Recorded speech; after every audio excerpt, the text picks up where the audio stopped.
Welcome to the Soul Path Sessions podcast with Deborah Pearson and Brenda Littleton. Brenda is an educator and counselor rooted in Jungian and eco-psychology. She helps her clients understand the importance of the mind, body, spirit, and earth relationship for healing. Deborah is a licensed psychotherapist and has been trained in traditional and sacred psychology, exploring from the ground up what makes our human experience meaningful, wholesome, and enlightening.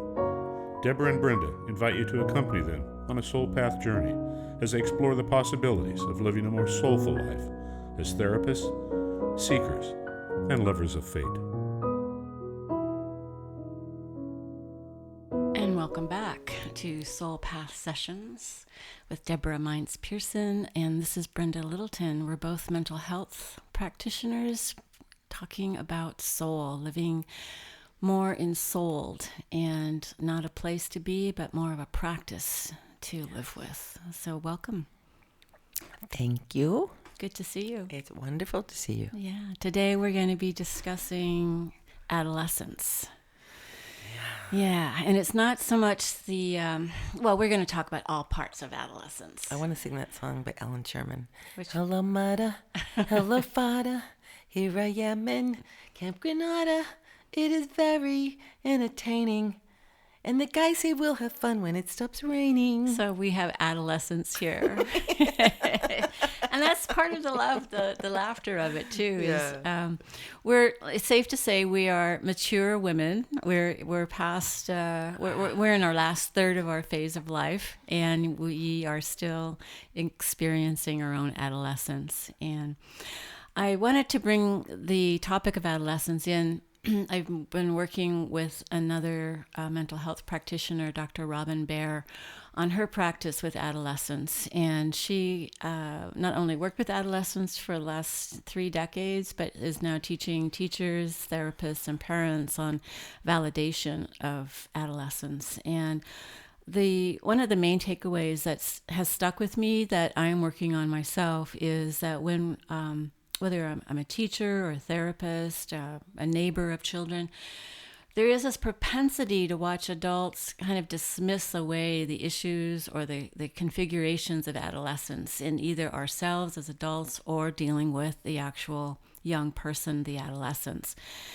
And Robin's point of view is that we tend to treat those in adolescence the same way that we were treated when we were in our own adolescence. And there's a large part of us that is repressed, and that we grew up very fast, or trying to please or be in the right place or get the right result, behave in a way that was non-adolescent. And so it opens up this great discussion of how does adolescence live in our life regardless of what age we are, and what is our approach to adolescence? Like, what do we really believe adolescence is about? And we have a couple of resources, different points of view and perspectives that we're going to unpack today. And you as our audience, I ask you to take this to heart and figure out, where are you with your adolescence? Some would say that our generation, shadow boomers, born 1954 to 1964 or something. Yeah. Well, what that means is that we have a different model of adolescence. Like when I came of age, I was watching the age of Aquarius bloom. I was there at the play. You had more liberal parents than I did. I was just a fluke. I was the opening night of Hair. Yeah. Cray. I couldn't go. Wasn't old enough. Parents, not ready yet, but really wanted to. But it was all naked, It was all naked. Naked. I was in the front row. I was 13. Yeah, so you got into the system a little quicker, although I was dating because my mother thought older boys would take better care of me. Sort of a harken back to her arrested adolescence. And that's a good point, is that our parents treated us when we were in adolescence the way that they were probably treated too. Yeah. And it's very similar to all the other stuff, like the multi-generational domestic violence and whatever, the habits. It's like we were treated the way our parents were treated. Yeah. Because there wasn't any real conscious parenting going on. Yeah. My mom was like, sex, no, dirty, bad. Like, don't come home pregnant. Yeah. But don't take birth control. Just don't have it. Yeah. Nancy Reagan. Just don't have it. And that was so stupid because she got married when she was 16. And because Nancy Reagan or your mother? No, I don't know about Nancy. I don't Okay. know. But my mom, she was sort of like a little war bride, you know, and my dad came home and he was like 4 years older and he proposed to her, and he asked my grandpa before he asked her, and he goes, oh yeah, okay. And then he went off to war and she didn't see him for 4 years. So she was growing up, and she had arrested development because when he got home, she got pregnant right away with a baby she didn't really want to have because she was too young. I mean, she loved him when she had him, but I didn't know all that. So when I was a teenager, it was like Burn Your Bra, and some movies like, what was it called? One with Candace Bergen, I can't remember the name of it. Come Together or something like that.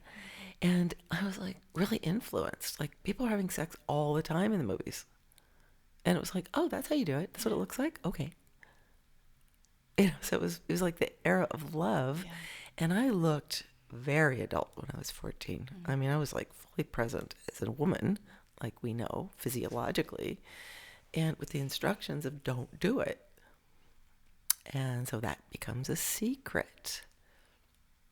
So adolescence is this proving ground of trying on the portent of adulthood, or the playground of it, kind of like making it less important because we are kids. But yet there's still this transition from playing, you know, on the beach and being sports oriented maybe and academically based, and yet still looking at the advent of becoming an adult. Yeah. You know, the it hormones. shifted. Yeah. It shifted. Yeah. I mean, the revolution, the sexual revolution, it shifted the conversation. How do you think it works today? We both work with families. We both work with people coming in, and maybe they don't bring in their child or their adolescent, but we're dealing with parents. I see kids. Oh, yeah. I see kids. It largely in the population I work with, there's a lot of overprotection, which it's a mixed bag here, because parents need to be present and their kids need to be connected to their kids in ways that are meaningful to their age. But they tend to carry over the practices they had for earlier childhood when children are very compliant. And so what happens is the teenagers don't know how to establish a conversation with their parents because their hormones are kicking in. They're wanting to, and I'm older. I've had 4 kids go through adolescence. I mean, I've got the Bear Clan scars to prove it. Yes. I had to go to school. I had to go to therapy to deal with it. So, because I didn't understand, it changed again. It shifted again, you know? My kids said, fuck you. Yeah. Well, at least my sons did. And, you know, I wasn't ready for that. I would never have said that to my parents. Are you kidding? Yeah. So when I'm working with today's kids, to get back to your question, Keith Witt talks about this really brilliantly. He wrote a book, From Trauma to Transcendence. He was featured on Jeff Salzman's Daily Evolver. And I found it fascinating because he was saying, you know, today's kids, some of them, they're probably privileged kids. They're over-parented. They're helicoptered. So a lot of the kids I see today are like really academically engineered to follow into university, hypertensive, freaked out, you know, overworked. Curated. I call that curated. Yes. Very, yes. They're curated for a specific show. Yeah.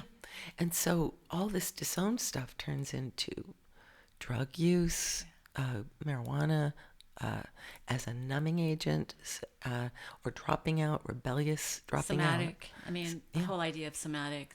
When someone tells me I'm 16 and I have irritable bowel syndrome and I'm picking out my hair and I'm picking my skin and I can't sleep. It's like, yeah.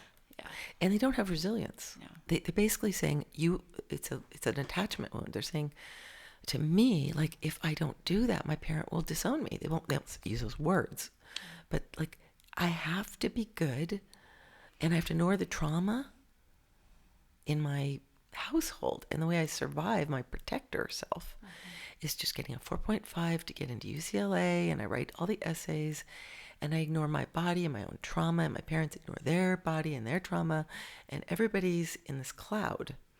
And then they grow into being 18 and 20 and 30, and the same compensations that they used as an adolescence now is still functioning as the operating system, and it's not enough. Totally. I see doctors Yeah.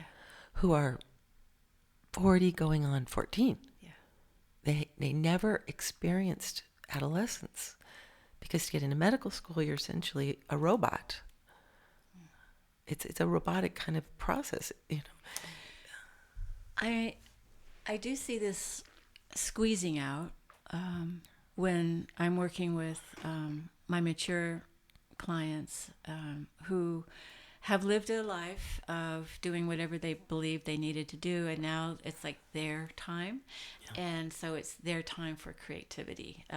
They have a particular calling that has always been waiting very politely off to the side or repressed, or they've been nurturing it in a very quiet way, and now it's time to make it louder and more prevalent in their life. And the same, it's not so much developing the creative skill as it is working through those compensations and behavioral mechanisms that prevented them from living it when they were, and developing it when they were 15, 16, 17. Exactly. And it's not just about learning how to be a good painter, writer, filmmaker, musician, dancer, new person. It really requires going back and unpacking, mining, just sitting with, accepting all of the repression that they really believe if they allowed into their life that they would actually die. Yeah, they didn't get to follow their bliss. Yeah. Like Joseph Campbell spoke of, which was on my daughter's wall. I was really influenced by Joseph Campbell, you know, the heroic journey. Like, you got to leave your parents, and you got to go into your world, and you got to go your own way. Fleetwood Mac. I was just going to say, I could hear, I just heard that in the back of my Echo. Yeah. So how can we honor our adolescence? Like, if no matter what age we are, you know, we can't go back and blame our parents for everything, even though we try. Mm-hmm. But let's just say we're trying to be more, we're balancing ego with soul. Yeah. We're allowing in the unconscious to the conscious world. We're working with the imaginal ego. And no matter what age we are, whether we have children or not, there's an adolescent within us. Yes. There's a portal. There's a portal. So some of my really traumatized patients, if they're, I don't know, 60, I don't care how old they are, and all this disowned material starts to come up in terms of symptomology. I don't know how to play. I mean, really severely thwarted. I tend to ask, tell me about being 13, 14, 15, you know. Is there anything that brought you alive? And we do parts work, like finding out, was there a conversation you had to thwart? Was there an interest? A little portal. It could just be a tiny crack. They might say something like, you know, I would lay in bed and I would listen to the radio. And I just loved music, jazz. Dr. Demento. Dr. Demento. KMET. Wheatley. Exactamoon. Yeah, it just could be Dr. Demento show. That's so funny. 2 a.m. 2 a.m. coming down off of some peyote. Yeah. Let's see, there's your coyote. So sometimes there's very little. There's like this frozenness, but there'll be, even if it's a tiny crack in the cosmic egg. So we start with that. And if they say something like, my dog, I love my dog. I really love my dog. So we just find that little portal and we explore it. Like we do a little regression work. Like, let's go back there. Let's close your eyes. Let's feel like you be in that age. And what you wanted to do then that didn't get explored, you can do now. Mm-hmm. And we work towards that. So one of the things that Dan Siegel adds to the conversation, a neuropsychiatrist, has this thing called E.S.S.E.N.C.E, which I think is a really good acronym for the development of the adolescent, which is adolescence that typically takes place around 13 to 18. is this word that spells out extra spark. Our brain is changing. We get this extra spark, and we get this extra boost. Our brain is changing, and we want to explore new things. And Keith Witt talks about it as almost it is a religious experience. Children become very curious about the spiritual realm, which was a surprise to me, but then not really, because I was like that. We write sad poetry. Some of us, we think maudlin thoughts like, oh, really feel sorry for ourselves. We die when somebody rejects us. So we have this extra spark, and it lights us up. We're growing. We're little animals. We're growing. Our brains are changing. And then the S.E. stands for social engagement. We have this desire to engage with our own people in whatever way. Yeah, we have our own choice. Yeah, if you're more scientific or you're more rock and roll or whatever you might be at this age, in your own or in this generation, whatever that is in, whatever attracts you, you want to engage. So kids go into the internet, they want to explore, my sons do terrible things. So as the internet was just coming of age, and they just did things that I won't out them for that. They'd be canceled. Then the other part is creative expression. That's the CE. So it's really important for kids to have creative outlets and not to over push the academics. Now, I'm going to go back to another thing Dan Siegel says. Do your work, folks, mom and dad. Or if you're listening, mom and dad, and you have children, and you're feeling like you have to breathe hot fire down their neck so they can get into university. And that's not what they want. I mean, that's not a conversation with them, but if you can't have that conversation to stay connected to them with compassion and respect, then get thee to therapy and find out what your hang-ups are. Therapy is not expensive these days. Get a good therapist who does developmental work with you. What do you believe? Where do you come from? It's really hard to be a present parent. And I did not get any awards for parenting, but I believe I was a good enough parent, which means that my kids, I said, if you don't want to go to college, you don't have to go to college. What do you want? And then I'd waffle on that. My oldest son was like, meh. He used to sit and arm wrestle with me. Why do I need to go to college? I can learn on my own. And I'd have to sit there in respectful conversation and really think about why I believed that was a thing. And then he would come back, face the nation, and question it. And we'd go for hours. And how old was he? Oh, God, I don't know. Like 16, 17? Probably. I think we started these conversations really young because, he was gifted. So they said he was gifted. Everybody's gifted. But they said he was gifted. So, he's supposed to go to Harvard and all that stuff. But as he got older, he's like, I'm going to try everything once. And I think he did. Yeah.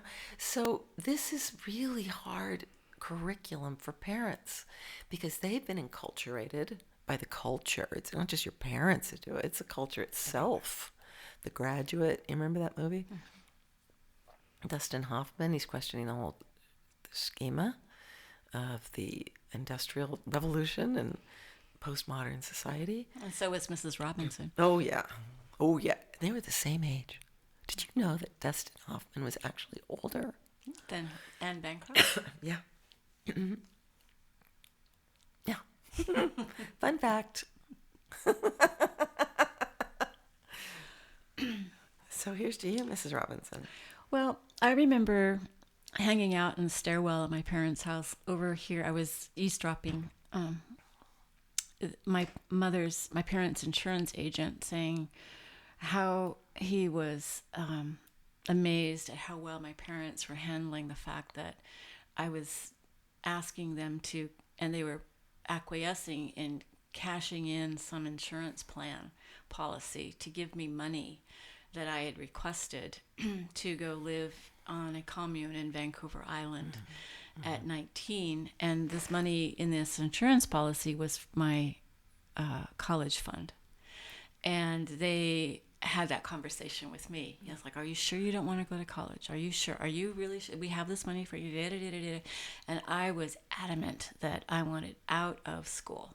And so I took my $10,000 back in 1972 and I went and lived like that off really well for several years and bought a piece of property and built a home. And I didn't get to school. I'd always wanted to go to school, but when I was teaching in graduate program at Cal State, opening class would be like, who are you? All my students were teachers coming in to get the master's. And it was usually a range of, I'm here because I want the next pay grade, to I really want to learn this material and become a better teacher and maybe become an administrator, blah, blah, blah. And I would feel that I should reciprocate and tell them my story. And say, I didn't start school. I didn't get my first AA until after 30. And once I got my BA, I was close to 40. And then I just kept going and getting 3 masters and a quasi PhD. And I was in school up until like a few years ago. And I was a late student, but I always call myself a chronic student because...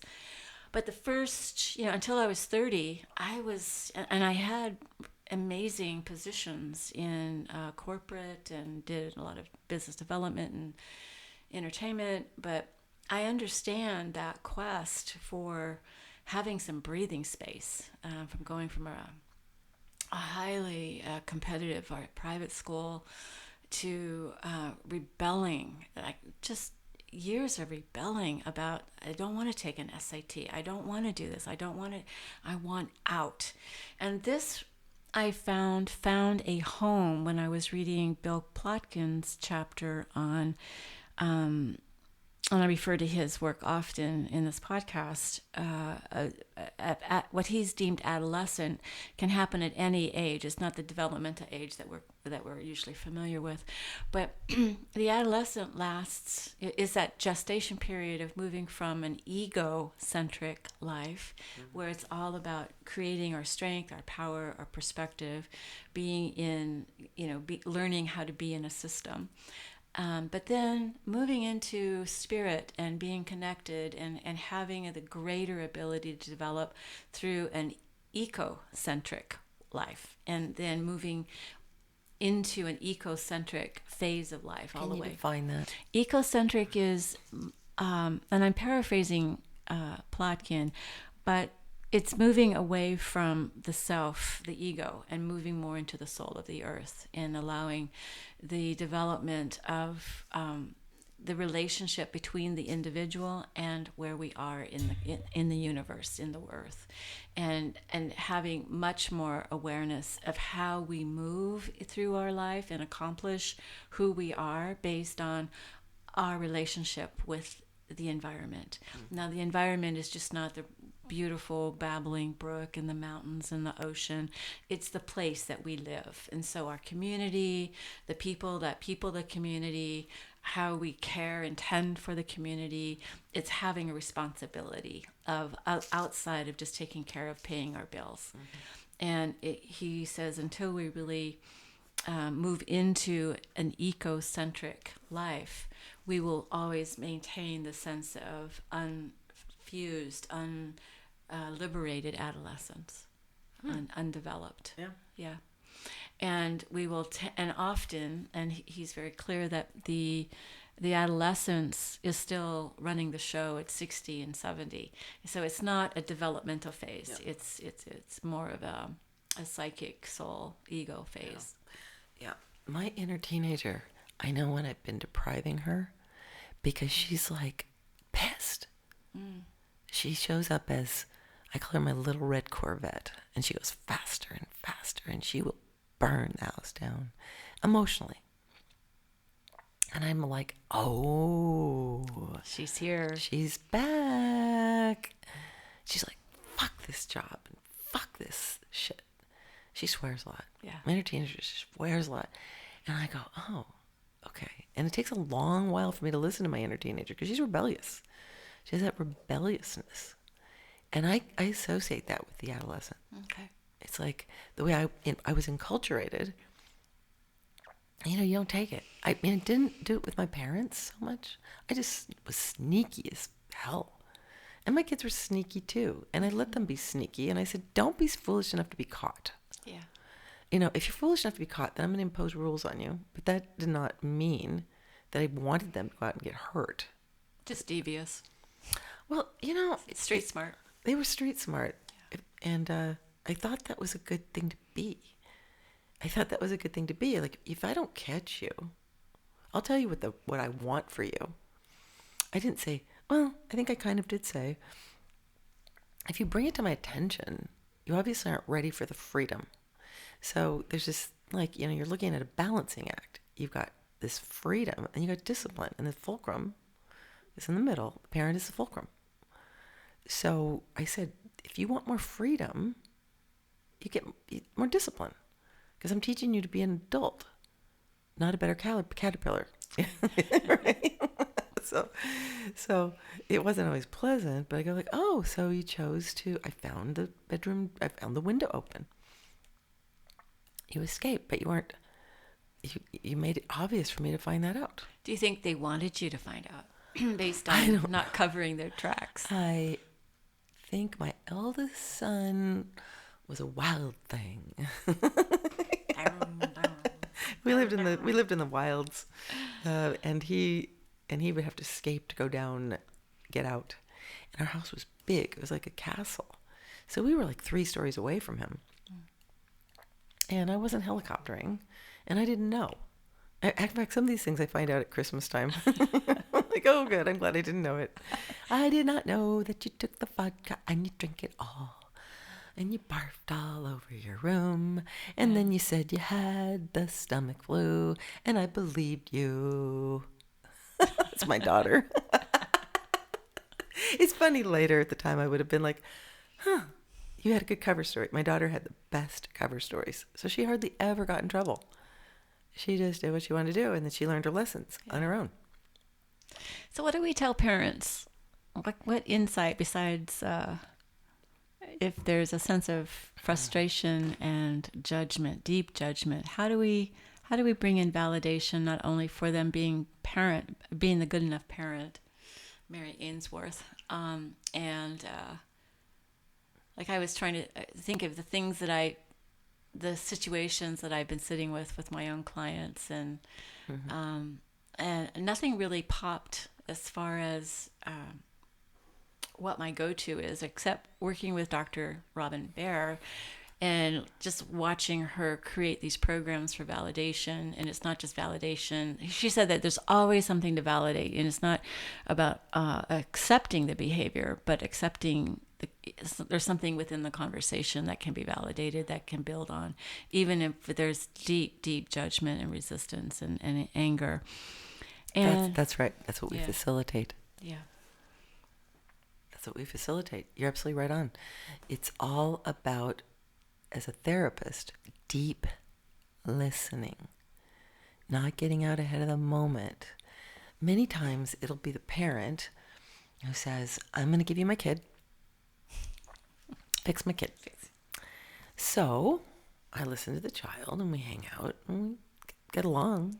99.9% of the time we get along great, because I'm like, what where you at? And once the parents are making assumptions, so we all make assumptions. It's called projection. But the point of the story is, the kid tells me where they're at, and I listen. I'm a trustworthy adult, because I'm just going to really understand, which is really hard to do when you're a parent, because you want to protect. I get that too. So somewhere in the course of therapy, when the child is getting to the place where they're like, they kind of are just stuck because they're living in this stalag, prison-like environment, or they're living in some kind of unhealthy place. And I'll say, at some point, would you be comfortable having a conversation with your parent, facilitate it? I don't name the timeline, and the child will go 90% of the time, yes. Would you be in the room as the umpire, so to speak, the advocate? And so then I find out their interaction. I watch it. When you watch, you learn. Mm-hmm. So I can watch if the parent cuts the child off. I can watch if the parent is harsh. Whatever they do. Drunk, I can tell the style. Or trying really hard with the model they grew up with. Sarcasm. Yeah, and it's like compassion for all. Compassion for all. So that goes like that, and then I will weigh in on that, and then if I think the parent needs some therapy, I will say to the child, how would you feel? Sometimes this is after the session. How do you feel if your parent talked to me without you? So they could unload some of their stuff. And most of the time, it's always permission from the kid, because that's my patient, right? And they'll go, yeah, maybe later, or please. Because I'm a systems therapist. I mean, we don't... Family systems. Yeah. It's like love in captivity, right? So, Esther Perel. So, when I get to do that, and the child gives me permission, I'm like, okay, let me do a session or something, see what happens. And then that becomes very organic. The parent starts to understand, unloads their psychic load, their pain, their frustration, their fear, because I'm compassionate to them. And they start to understand the dynamic of their own terror of what's going to happen, which I completely get. I'm a mom, for God's sake, I get it. Your precious little baby is, doing drugs or whatever they're doing. And then when the time is right, we bring them together and start healthy dialogue. What would you say is the first or second defense mechanism that the parent trusts themselves to let go of? A sense of vulnerability, or a sense of trust, or projection. But they have to projection. So they give up a little control. Absolutely, because with each stage of a child's life, you give up more and more control, because they are more capable. Like if you look in nature, you see a mother horse with a colt, or in my case, like a deer. The baby can stand. After a certain period of time, usually when I'm there in Washington, by the end of the summer, the baby's on its own. It's fine. It refers to the mother, but it's becoming its own entity. Being. Yeah. So with human development, it's different, and you have taken to account multitudinous influences, but we all project. Freud was right. We project what we learned onto our children, and we want them to follow. And sometimes we don't have, there can be very long historical periods of stabilization. But with modern technology, the post-postmodern world, the internet's informing kids. They're getting a lot of influencing TikTok videos. They're like, what the hell do you know? I'm more bonded to my peer group on TikTok than I am to you. So parents aren't aware of that, and they discount the significance of this developmental piece, which I teach, E.S.S.E.N.C.E. Your child needs to become their own person. Doesn't mean you don't have to care. You can give them the rules of the house, and you can impose sanctions. It's fine. But if you're full of rage, that's a therapeutic issue for you. So a lot of times it becomes rage. And that's the second most important thing, that wall of rage. Because under fear, my projection that my child's going to be killed or something, comes rage. Like, how dare you? How dare you destroy yourself? Yeah. And under rage is just tremendous amounts of terror. Yeah. And vulnerability and self-righteousness. Newfield talks about that in the circle of expression, that rage is is repressed anger, which is unaddressed fear, which is repressed hurt. And so that ultimately, no matter where you are in that spectrum, that it comes from the parent's own wounding. It does. It's disowned material. It means the stuff that the parent had to compartmentalize in order to succeed in their own model time of life. Like my son said to me when he was young, he goes like, Mom, you don't live in the same time period as I do. You can never live in the future. Which reminds me of a poem. I'm going to read if I can find it here. I think I can. This comes from Khalil Gibran. On children. And a woman who held a babe against her bosom said, "Speak to us of children." And he said, Your children are not your children. They are the sons and daughters of life's longing for itself. They come through you, but not from you. And though they are with you, yet they belong not to you. You may give them your love, but not your thoughts, for they have their own thoughts. You may house their bodies, but not their souls, for their souls dwell in the house of tomorrow, which you cannot visit, not even in your dreams. You may strive to be like them, but seek not to make them like you. For life goes not backward, nor tarries with yesterday. You are the bows from which your children, as living arrows, are sent forth. I love that one. That's beautiful. And the archer sees the mark upon the path of the infinite, and he bends you with his might, that his arrows may go swift and far. Let your bending in the archer's hand be for gladness, for even as he loves the arrow that flies, so he also loves the bow that is stable. This is written somewhere in the early 1900s. Things haven't changed much. Yeah. Not much. Pretty consistent. Yeah. Pretty consistent. I found it enormously helpful as a mother to think they are the living arrows. Yeah. And when my son said that to me, I went, he's right. I'm learning from him. I can't be him. I can't live in the 90s. Back then, I can't do that. So this is a real practical application of not being a better caterpillar of those imaginal cells. Does a caterpillar have the capability of imagining what it's like to be the butterfly? No. Yeah. I can tell in my standards, but I think the most important thing is the conversation.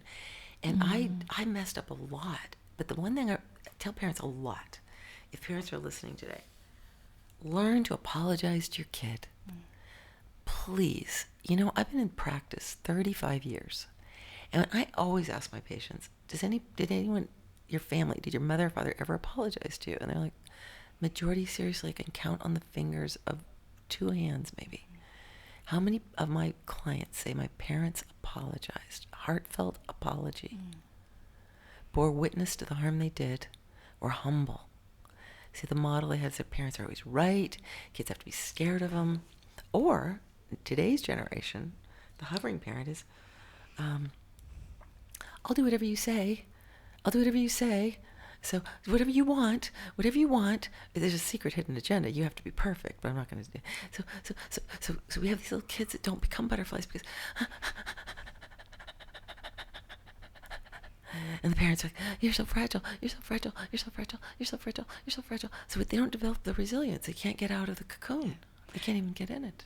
And those molecules of development as far as soul are waiting until 50 or 60 or 70 when the ego says, I am so tired. I see a lot of college dropouts. Yeah. So these kids that got into, Georgetown or whatever they went. And then they're like, they get what we call in our business the fuck-its. Yeah. The fuck-it list now. Yeah, it's the... it's not the bucket list, it's the fuck-it list. The rebel comes out and it's like, I'm here and I'm drinking and I'm not thinking and I be stinking and ain't blinking. And they call me and parents are like, would you help them get back and get that 4.5 for me, please? And I'm like, kids, I don't want it. Yeah. I want to be like Brenda. I want to go live on a hippie farm and I'm killing myself and I don't want it anymore. Yeah. I like the idea of apologizing. Even as a parent, writing down ways of apologizing, what to apologize for, having those conversations of outside of control, having those conversations of validation, learning from their child what they were never offered when the parent was a child. Yeah, and really breaking that cycle.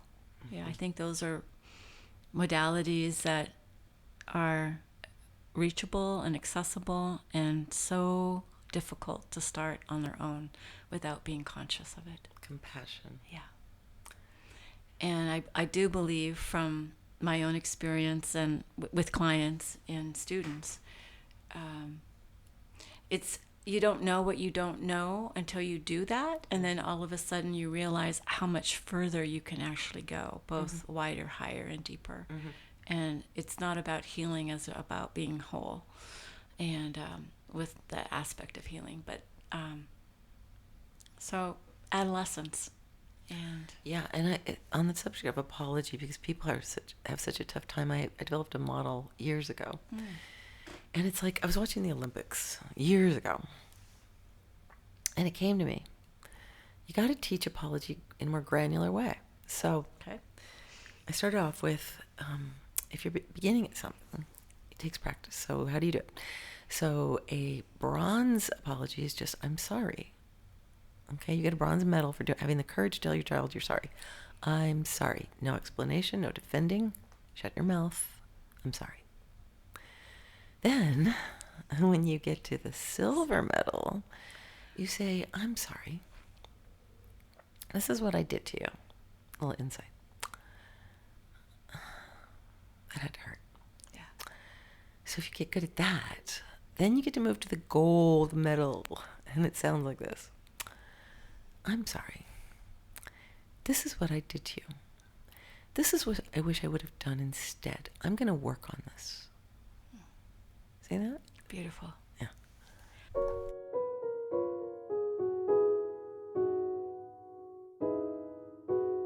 And that concludes this week's episode of the Soul Path Sessions podcast with Deborah Mines-Pearson and Brenda Littleton.